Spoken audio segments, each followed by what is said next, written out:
आपके स्कूल में कौन सा बच्चा है उमर भाई जो आपको सबसे ज्यादा परेशान मतलब नटखट हो सबसे चुलबुला जो मतलब अच्छा अच्छा। नहीं, अल्हम्दुलिल्लाह हर बच्चा जो है एक यूनिक बच्चा है हर बच्चा। तो शरारत करने वाले बच्चे भी रहते हैं, उनके अंदर भी एक यूनिकनेस रहता है। उन लोगों के अंदर क्या है, थोड़ा हाइपर एक्टिव बोल सकते हैं। वो लोग एक जगह नहीं बैठ सकते हैं, ऐसे भी बच्चे हैं। वो एक साइंटिफिक टर्मिनोलॉजी से बोलते हैं हाइपर एक्टिविटी। तो उसका मतलब क्या है, बच्चे के फितरत में वो है।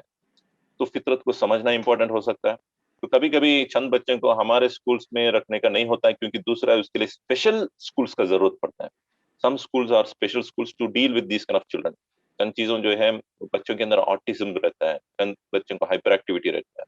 तो ऐसे बच्चों को we have to give a different way of teaching. Teaching methodology भी बहुत सारे बदल सकता है। ये मॉन्टेसरी एजुकेशन सिस्टम अगर हम देखेंगे नर्सरी में, और वो जो है जितना यानी हैंड्स ऑन वर्क, यानी बहुत सारे एक्टिविटीज बेस में उन लोगों को तरबियत देते हैं।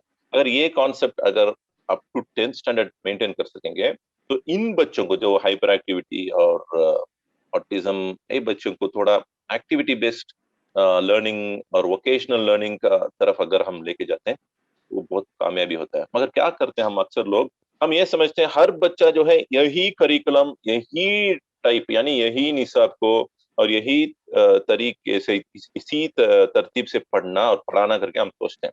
ये हमारे अंदर जो कमी है असल में, it's not their problem, again it is still our problem. We have not grown up to understand जी। The need of the child. तो बच्चे को जरूरत को समझने के लिए हमें नहीं अपलिफ्ट किया अपने आप को।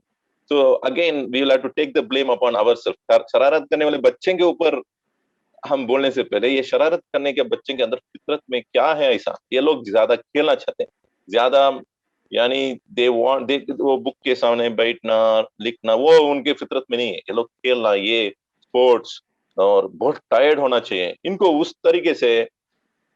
यानी let them play, let them have fun. अगर मैं ऐसा चीज बोलता हूँ लोगों को समझ में आता है, बहुत सारे लोगों को। अगर वही चीज जो है हवाला के साथ मैं बताऊंगा, जैसे कि फिनलैंड के जो स्कूल्स है, वहां जो है बच्चों को सिर्फ 3 घंटे का तालीम आता है, 3 घंटे का। बाकी का टाइम जो है पूरे के पूरे खेलने के लिए छोड़ते हैं। तुम एंजॉय एंजॉय करो, खेलो, और मैदान में रहो, इतना टायर्ड हो जाओ। और बच्चों को क्यों पढ़ाते हैं करके उनसे पूछा, तो उनके एजुकेशनिस्ट के पास अगर आप जाके पूछेंगे उनकी फिलॉसफी क्या है, यानी गवर्नमेंट के जरिए से अप्रूव किए हुए फिलॉसफी क्या है, what is the philosophy of educating the children in your schools of Finland. अगर एक सवाल आप किए तो वो बताएंगे, we want to see our children happy. ठीक है परवेज भाई, उनका मकसद क्या है, we want to see our children happy, बस यही है। वो क्या बताएंगे, अगर हम एक हैप्पी कॉम को हम तैयार करेंगे, we produce a happy generation, तो ये बच्चे जो है अपने आप को भी हैप्पी रखते हैं और आसपास में जितने भी लोग हैं उनको भी हैप्पी कराते हैं। They will make them feel good. तो यही हमारा मकसद है।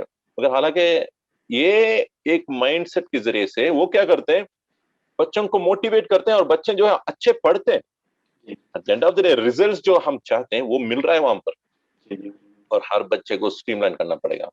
तो मैं जो है ये इस टॉपिक के ऊपर जो है, हमारे जो R&D के ऊपर भी बहुत मेहनत होना चाहिए इंडिया में।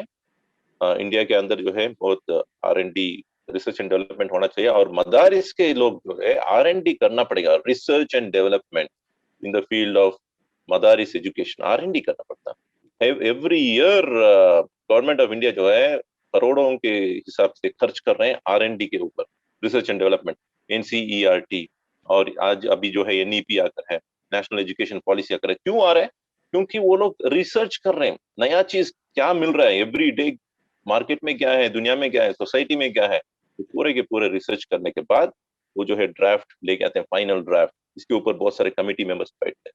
और अगर हम यही बात को हम मदारिस के अंदर हम पूछते हैं कि आपके अंदर कॉन्फिडेंस हो सकता है और आपके अंदर R&D हो सकता है, आपके अंदर क्या कर रहे हैं, आप इसको क्या लोगों के सामने रख रहे हैं, क्या पब्लिक इसके ऊपर डिबेट कर रहे हैं।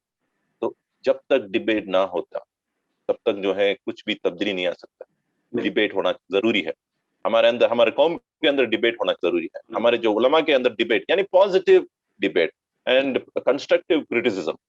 Positive debate and constructive criticism, इसके साथ जो है हम एक जनरेशन ऊपर आ सकते हैं। अगर टॉपिक के ऊपर ही बात नहीं करेंगे, ये समझते हैं अगर बात करने से क्या है हमारे शान के खिलाफ, हमारे शान के हम ऐसा सोचते ना, हम तो पहले से ही हम जो है we are kings, we are rulers, हमारा वैसा है, हमारा हर चीज परफेक्ट है, हमारा दीन परफेक्ट है, हमारा इस्लाम परफेक्ट है, हमारा मदारिस परफेक्ट है, एवरीथिंग इज परफेक्ट।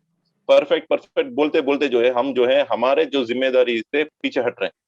हम बोलते हैं हमारे असलाफ परफेक्ट हैं, अल्हम्दुलिल्लाह, सहाबा वाज वेरी गुड, अंबिया वर द बेस्ट, रसूलुल्लाह सल्लल्लाहु अलैहि वसल्लम was the best, Quran and सुन्नाह is the best, but I and you we have to work hard to make society better. हम बेस्ट बनने से पहले बेटर तो होना जरूरी है।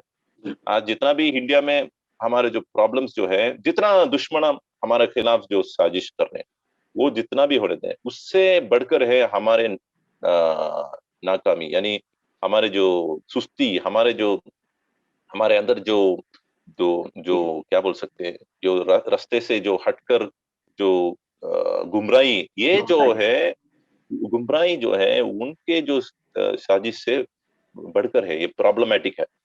तो we have to reflect back into our own community. That's a reason. इसीलिए मैं क्या बोलता हूँ, जितना भी प्रॉब्लम्स जो है पॉलिटिकल प्रॉब्लम्स हो सकते हैं, हम देख सकते हैं, उससे ज्यादा अहमियत जो है हमारे कम्युनिटी के ऊपर हम जो है देना पड़ता है इंशाल्लाह।